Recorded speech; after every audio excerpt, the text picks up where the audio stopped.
Ibom tiyu Begen mani Tanuksa shakiwe Inon tajishan Shubom patiyu Inon tashara Pagde shakiwe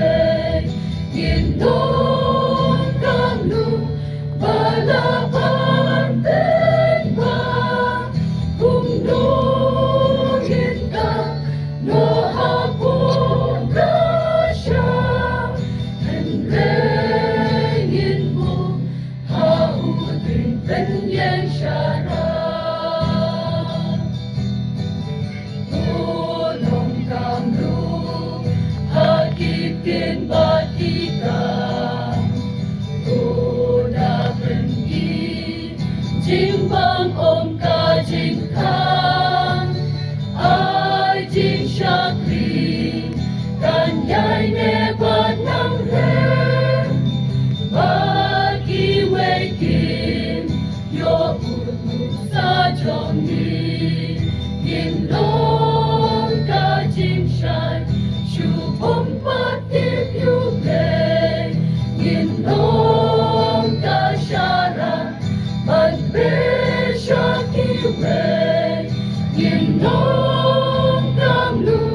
Malaban benba, kung nungin ka, no hapon ka siya, Henrengin mo, hautin penyen siya na.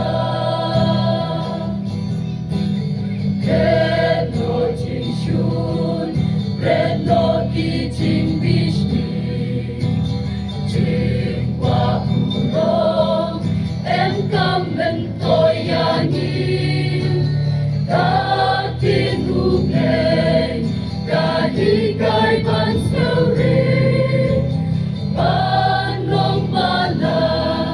Banapad banyay siya Inong ka jing shay Shubom patip yukay, Inon ka syara, Pante